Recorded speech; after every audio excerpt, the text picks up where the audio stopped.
Bright Duty. Every student matters. Dear students, welcome to another lecture. In this class, we are going to begin with the grammar portion of Class 11th Alternative English Nagaland Board. And the first topic that we shall be reading about, that we are going to learn and discuss about, is verbs. Now, the first thing that we should know about verbs is its meaning. So, verb in the simplest of language is basically an action word. A word which describes what action is taking place is basically a verb. This is how verbs are taught to the little ones, okay? Other than the action, verbs also tell us what or when is it, what is happening and the state of being. By state of being, we understand the words such as am, are, is, were, was. Basically these verbs which tell the state of being where you are, and there is no other verb, no other main action which is taking place in the sentence. Now, verbs are of different types. The verbs can be classified on the basis of their meanings, on the basis of how they are formed, and on the basis of how they are used.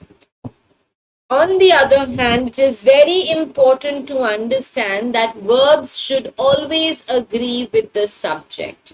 That means I can never say I are playing.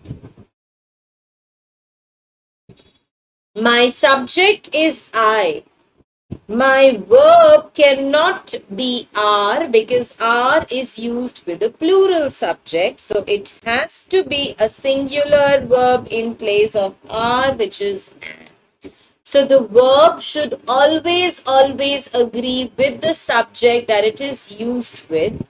And there are a few verbs whose meanings and forms are a bit confusing, but we shall learn about them. Now, the first thing on the basis of which, the verbs are changed is tenses. Tenses means when the action took place, whether it took in the past, in the present, or will take place in the future. So, verbs can change their form according to the time frame in which the action took place, and this time frame is known as tenses. We have different types of tenses as you can see on your screen. We have simple present tense. For example, I write, he plays with his brother, they help each other, my mother bakes a delicious cake, we work together. This is simple present tense. Then we have the simple past tense. I danced yesterday. We helped him with his work. They gave us medicine. She provided me with support. He made me do the work. So this is past tense because the verb has changed. The verb is in the past tense now. Then we have the simple future tense. I shall go to a movie. Verb has changed again. They will visit us soon. He will help me in my project. She will bake a cake tomorrow, and so on and so forth. Then we have the present continuous tense. Present continuous tense, for example, if I say, I am learning about tenses. She is playing with her brother. He is watching a television. My mother is watching a movie. So present continuous tense, the form of the verb has changed again. Then we have the future continuous tense. That is, I will be going for a movie tomorrow, or I shall be going for a movie tomorrow. He will be coming over to stay at our place. She will be helping us in our project. Past continuous tense. I was staying at my grandmother's place. He was playing with his brother. My mother was watching a movie. My sister was helping my father, and so on and so forth. Then we have the present perfect tense. Present perfect tense is has plus the third form of the verb, or have plus third form of the verb. I have done my work. She has completed the project. He has submitted the holidays homework. They have taught us to be polite. Then if we talk about past perfect tense, we use had. I had done my work. She had helped me with the project. He had submitted the holidays homework. They had helped us with the work. So on and so forth. And then we have the future perfect tense. I shall have danced beautifully. He will have helped her. They will have gone there. She will have learnt a new language. So the first thing that we learnt when a verb changes is with respect to the different tenses. The next change that takes place in the verb is because of the subject, as I said. If my subject is singular, my verb is going to be such. For example, he writes with a pen. He is playing with his brother. She dances beautifully. It rains in the morning. So my subjects were all singular. Renu sings wonderfully. Renu was playing with her brother. Renu is playing with her brother. So I used the verbs that are appropriate for the singular subjects. For example, is, was, verb plus s or es at the end. If my subject is plural, my verbs will change. I will say they dance very well. I am not saying dances now, because with S and ES it will come only with a singular subject. So they dance very well. We help our mother. They are playing in the garden. I will not say they is playing in the garden. I will say they are playing in the garden. We are learning a new language. We were learning a new language. With the first person such as I will always use the verb without an S or an ES. I dance, I cook, I sleep, I eat, I talk, I listen to the music, I read, I write, so on and so forth. Second person, you, again, verb without an S or an ES at the end of it. So we say you dance, you sing, you eat, you walk, you play, you sleep, and so on and so forth. And third person, that is he, she, and it, we will always put an S or an ES at the end of the verb. He dances, she dances, it dances. He eats, she eats, it eats. He speaks, she speaks, it speaks. So this is how the verb is going to take a different form with different types of subjects. Now let us do a question in order to understand what we've learned so far? We have to circle the verbs in the sentences. So verbs are the action verbs. Zubairi needs some tomatoes for the sandwiches. What is the action word here? Needs. The children finished their meal early today. What action did the children do? They finished their meal. We visit the dentist every month for a checkup. What action do? We visit the dentist. I am a student of class 11 from Government High School, Kohima. So here my verb is am, which is the state of being. As I told you, there is no other main verb. This is am, which is my verb. Asano thinks a lot. What action does Asano do? He thinks a lot.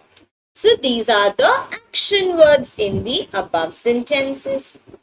The next question says, fill in the blanks with the correct form of the verbs given in the bracket. So we are given with the verbs in the bracket. We have to write the correct form of these verbs. Why do you? You is my verb, my subject. So the verb in the bracket will remain as it is. I will not add an S or ES at the end of it. Father dash the floor every Sunday. What is my subject? Father. Father is singular, and with singular subject we always put an S or an ES at the end. I told you. She dash her homework before she goes out to play. Subject is she, third person singular. So I'm going to add an ES at the end of it. So she does her homework before she goes out to play. We dash the house with flowers on mother's birthday. My subject is we, which is plural. So we decorate the house with flowers on mother's birthday. I dash a play with my friend this Friday. So I watch a play with my friends this Friday. This is something that will take place in the future. So I will watch or I shall watch a play with my friend this Friday. Okay? Now let us learn the subject-verb agreement in depth.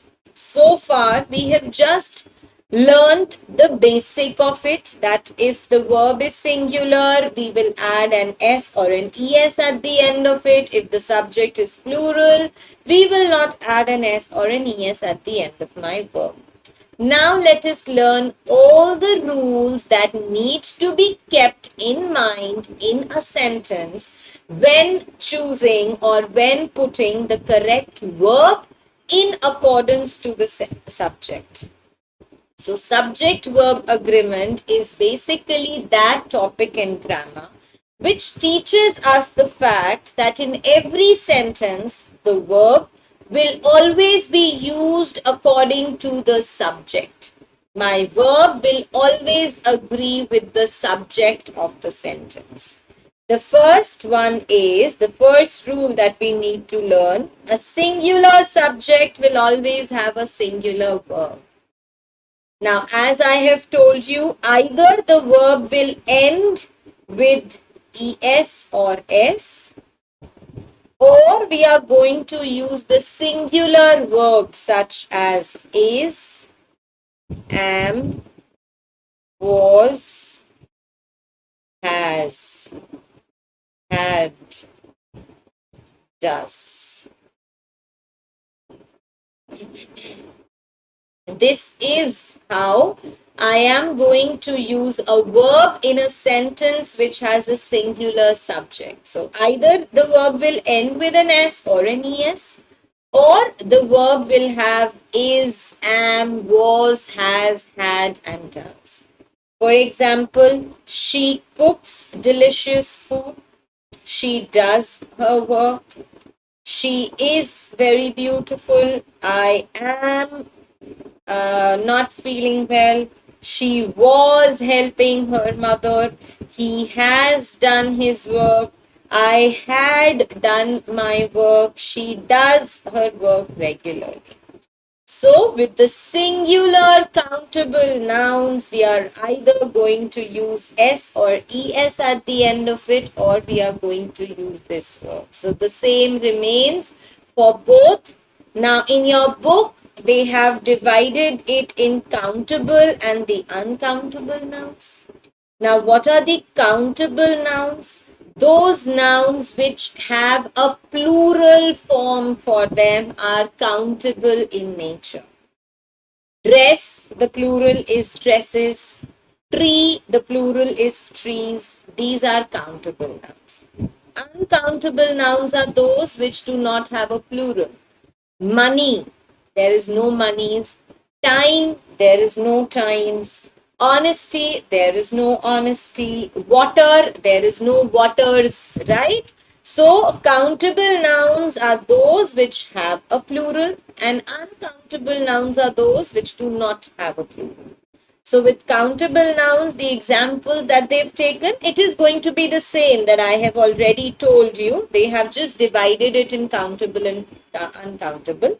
So mother has lots of books in her room. The baby's dress is dry and clean. He cooks food for the entire family. Honesty is the best policy. Water has nutrients to clean our body. Cheese tastes the best in tomato sandwiches. Then next we have to learn how to use the verb with the collective nouns. What are collective nouns? Collective nouns are those nouns which refer to a group of something. Okay, a group of students, a choir of singers, a flock of birds, a deck of cards, a flight of stairs, and so on and so forth. So, choir, group, flock, deck, flight, all these words refer to the group of something. So with a collective noun, we will always use the same rules that we used with the singular subjects. That is, the collective nouns will have singular helping verbs with them. Is, am, has, was, and they will also end with the verb which will have S or ES at the end of it. For example, group of students is. You must be thinking that here we have students. Students is plural. No. Since we are talking about a collective noun is always deemed to be singular in nature. So it is a group of students is. A pack of wolves has. The chorus sings. The flight of stairs is wet. The pack or the flock of birds is flying in the sky. So collective nouns are always treated as singular subjects only. Next, we are going to talk about those nouns that is plural in form but the meaning of it is singular. For example, news, mathematics, billiards, spectacles, trousers. You can see all these subjects are already ending with an S.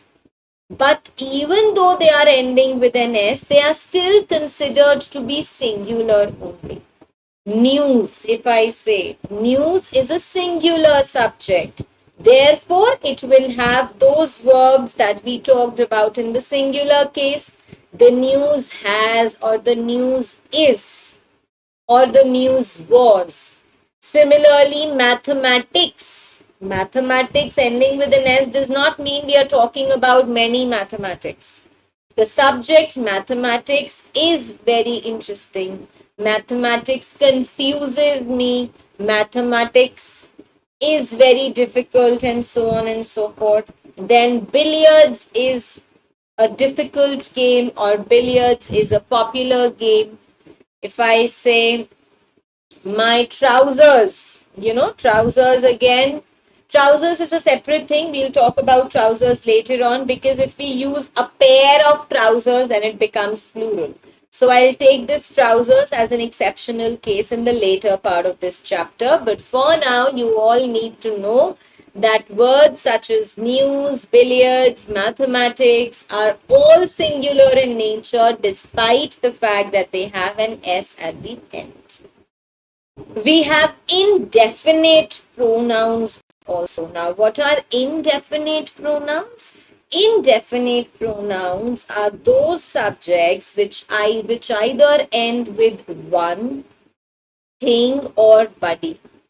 No one, everyone, nothing, anything, everything, nobody, anybody, everybody, somebody. These are indefinite pronouns.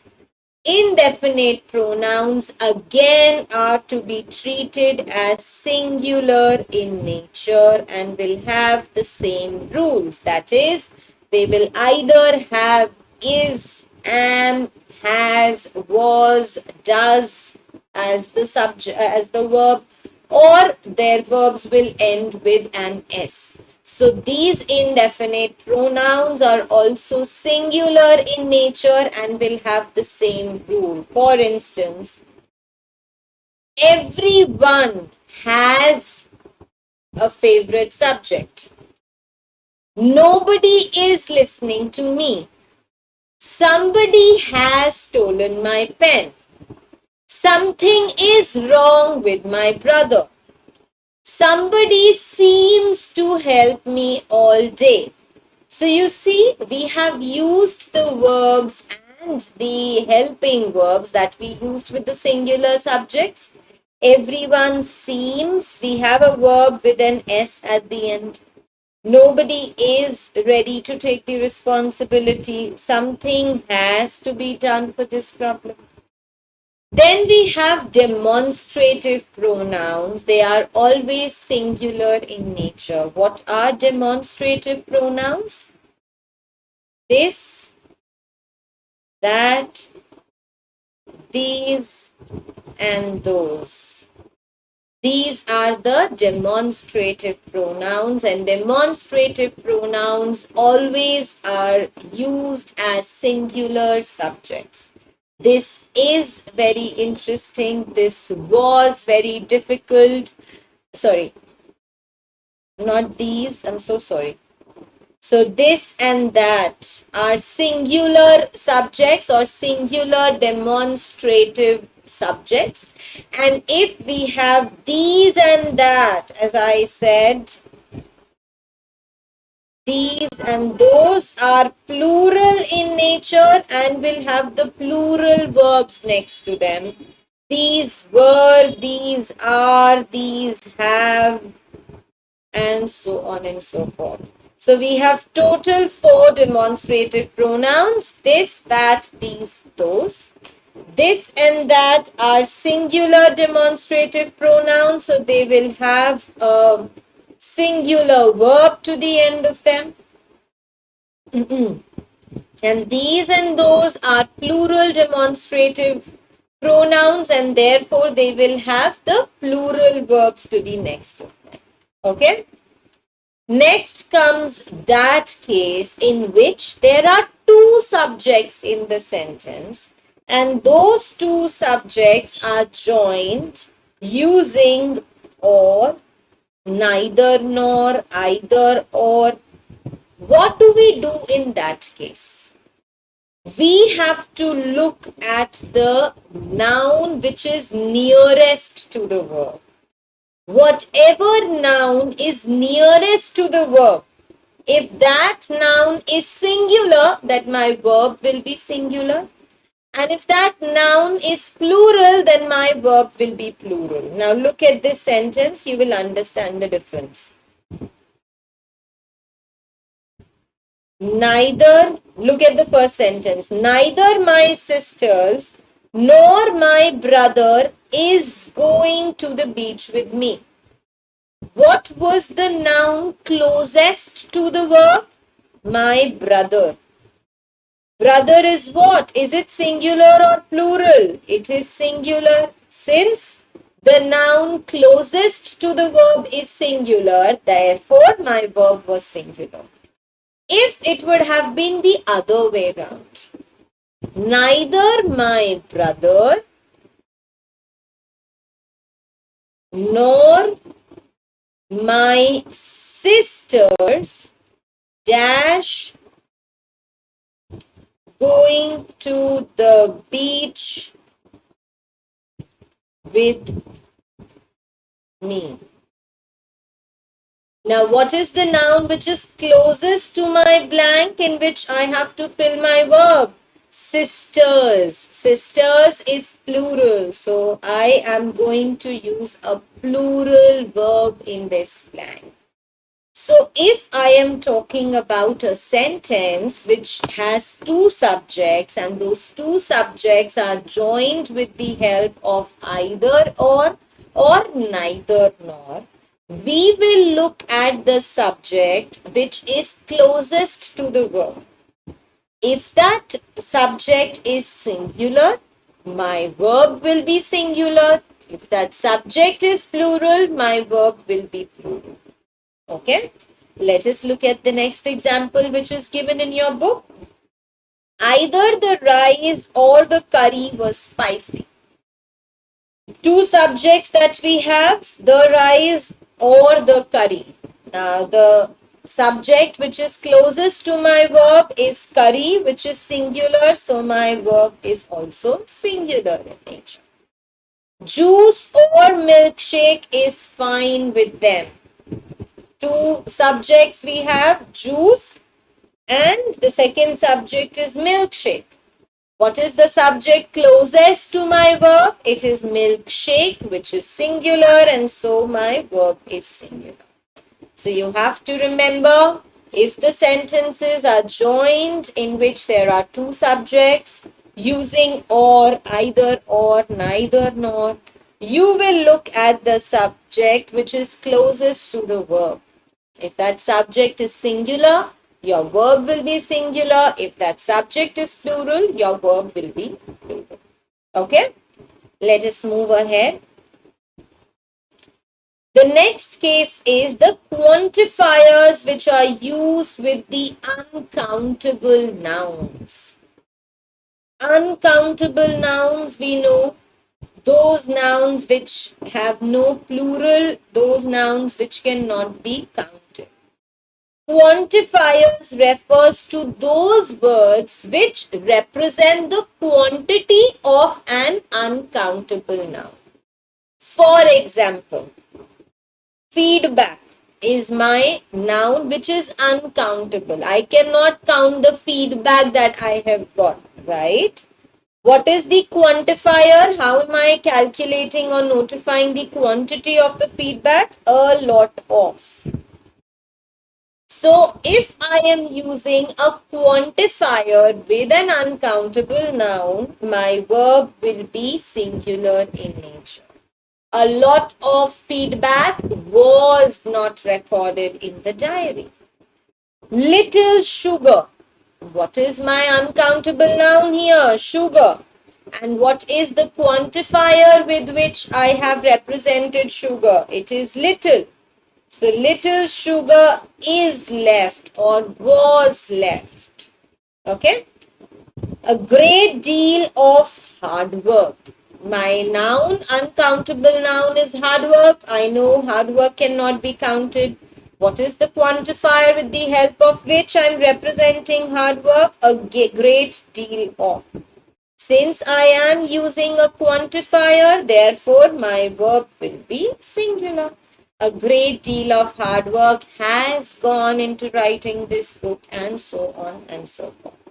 So, if in a sentence I am talking about uncountable nouns, but the uncountable nouns are used with quantifiers, those words which represent the quantity of these uncountable nouns, then that uncountable noun will always be supported by a singular verb.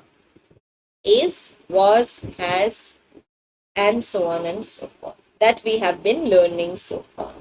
If there are two subjects which are presented in one idea, okay, we are talking about one idea, but in that one idea there are two subjects, then also I am going to use those two subjects as a singular noun.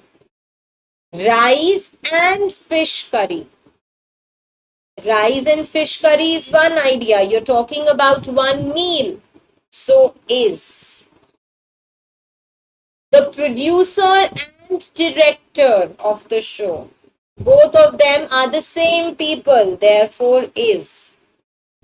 My brother, who is my best friend, is always honest. So brother, best friend, same idea, is. Cup and saucer was given by the waiter. Cup and the saucer is the plate on which the cup is kept. They're always used together, so we will use them as singular verbs. Alright. Next we have when the subject is a time period, sum of money or the units to measure or the distance. Now, what do we understand by this? When I am talking about a subject which refers to some sort of a time period or some unit. So, either when my subject is a time period or it is some money or a unit which is used to measure a distance or anything, then also that is to be treated as a singular subject. For example, if I say 1 kilometer is not a big distance. 100 rupees was given to me by my father. 10 days was a very long time. 50 rupees is not enough to buy a dress. So, you all can see here in these sentences, the subject was these words in itself, which represented some time period or money or some unit, such as 1 kilometer, 10 days, 50 rupees, 100 rupees, 15 days, and so on and so forth. So when such things are used as subjects, such terms are used as subjects, then they are always going to be treated as singular in nature. The next that we have is the case when the subject is a noun which has each and every before it. Each and every is always used before a singular subject. Each apple is very juicy. Every child is talkative. Each of my friend has done the work. Every neighbor of mine has completed their assignment or their project, let's say. So with each and every, we will always use the verbs which are singular in nature. And then we have those sentences which begin with here and there. Either here is used or there is used before such sentences. Then also we will treat those sentences to be singular in nature and we will use singular verb to the next of them. Here is the book you were looking for. Here is the neighbor or here is the phone that I wanted to buy. There is the chocolate that I wanted to eat. Here is the cake that my mother has baked. There is the dog that I wanted to buy. So whenever we have here and there in the sentence, we will always use a singular verb to the next of them. So now when do we use singular verbs? We know. What about the plural subjects and the plural verbs now? We use plural verbs when I am talking about plural nouns. As I told you, we've already discussed that simultaneously. Children, movies, books, calendars, pens, pencils, chocolates, parents, cars, houses, all these are plural countable nouns. So I am going to use a plural verb with them. Such as, what are my plural verbs? Are, were, have, or simply the first form of the verb. So this is what I'm going to use when my subject is plural. So when my subject is a plural countable noun, I will either use are, were or have with it, or the first form of the verb with it. For example, children are invited for the party. Some movies encourage. Movies is plural, so encourage, not encourages. Wooden chairs are on sale in our showroom. So, with plural verbs, plural subjects, we always use the plural verbs. There are some nouns that are always plural in form, as I told you. Pair, these verbs these nouns that you can see on your screen are they always come in a pair. And since they always come in a pair, therefore, they are always going to be plural in nature. A pair of trousers, there are two legs of trousers that you have. Pair of glasses, there are two sides of the glasses. Pair of jeans, pair of spectacles, pair of sunglasses, and so on and so forth. So even if you do not use pair with them, it is self-understood that they will always come in a pair. You cannot use just half the class, or you cannot just use one leg of your jeans or your trousers. So such subjects will also have a plural verb to the next of them. So the trousers are hung on the clothesline. The glasses I wear have water stains on them.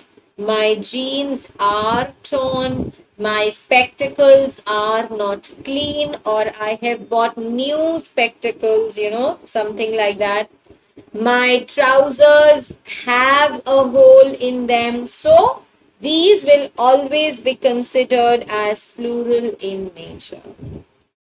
Next, if we are talking about those collective nouns which refer to individuals in a group, so those collective nouns which refer to people who are together in a group, we will use the plural verb with them. For example, the club members. Club members. It is a plural collective noun, so are. The jury or the jury members have. So club members, jury or the jury members refers to a collection of people. And since we can count the number of people, therefore it is plural and we'll use a plural verb to the next of them. Next, we have the plural indefinite pronouns. Indefinite pronouns, as you remember, for the singular cases, the singular indefinite pronouns were someone, somebody, which ends with one, thing, or body, right? We have plural indefinite pronouns also, such as few, many, both, several, much, no, not much. So few, many, both, several. These are my plural indefinite pronouns. Several like to wake up early in the morning. Many are still coping up with the COVID pandemic. Both have my due regards and respect. So, few, many, both, several, as I told you, are always considered as the plural indefinite pronoun and will always have a plural verb to the next of them. Then, as I have already told you, the plural demonstrative pronouns, we had these and those. I talked to you about them earlier. So, with these and those, we will always use the plural verb. When in a sentence there are two subjects and you are joining those two subjects with the help of and, that subject will always have a plural verb to the next of it. Me and my mother are going for a movie. My best friend and my neighbor know each other. Me and my brother are fighting since morning. So, whenever we have two subjects joined together with and, that makes it plural and it will have a plural verb to the next of it. Senti and Rocco are playing the main characters in the play. My mother and father were upset with my younger brother. Our dining tables and sofas are made of solid wood and so on. When there are two subjects, again, I have told this to you, if there are two subjects which are joined together using either or, neither nor, or just or, we will look at the subject which is closest to the verb. If that subject is singular, my verb will be singular. If the subject is plural, my verb will be plural. We've already discussed this, so we'll just go through the examples which are given in the book. So, flowers or clothes. Clothes is nearer to my verb, so are. Either you or your parents have. Your parents is my subject, which is close to my verb, so have. Neither girls nor boys are willing to give up their chance. Sentences which begin with here and there and they have a plural subject in the sentence. Here are the chocolates I was talking about. There are the cars that are new in the market. Here are my friends I was waiting for. There are the contestants who are waiting to perform. So here and there with a singular subject will have a singular verb. Here and there with a plural subject will have a plural verb. So we, by now, my dear students, have learnt about the rules of the subject-verb agreement and we've learnt when do we use a singular verb in the sentence and when do we use a plural verb in the sentence. Let us solve the exercise which is given to you for better understanding. Tick the correct verb form. These. These is a plural demonstrative, so are. Some examples of carnivorous animals. Everybody. This is singular indefinite pronoun, so is. Eager to reach the finishing line. The women. Women with an en. This is plural. So the women were standing in a line. Many around me. Many. What is my subject? Many, which is a plural indefinite pronoun. So many were staring at me. Here dash a great opportunity. So here plus singular subject. So a singular verb, that is. Her glasses dash kept on the side. Glasses, as I told you, always comes in a pair. So are kept on the side table. Let us look at the next question. Fill in the blanks with the correct form of the verbs in the bracket. Neither you nor your siblings. Neither and nor is used. We learned that in case of neither nor, either or just or, we look at the subject which is closest to the verb. I have to insert my verb in this blank. What is my subject closest to that? Siblings, your siblings, which is plural. So we have to treat the entire subject as plural, and therefore my verb will be resemble, not resembles. So neither you nor your siblings resemble your mother. Shashi and KV. And when we join a sentence using and, it is plural. So Shashi and KV leave home together in the morning. The senior team. Team we are using. Team is a collective noun. So the senior team practices in the early morning hours. Her blue eyes. Eyes is again plural, so shine. An army of soldiers. So an army of soldiers. Now this army of soldiers talk about the people, the individuals that can be counted. So collective nouns with people or members. So this is plural. So an army of soldiers march through this region every morning.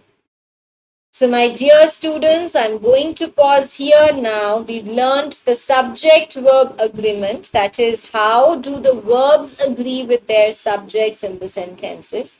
In the next part of my video, I shall talk about the verbs and their meanings. So I will pause here and will see you soon in the next lecture. Thank you.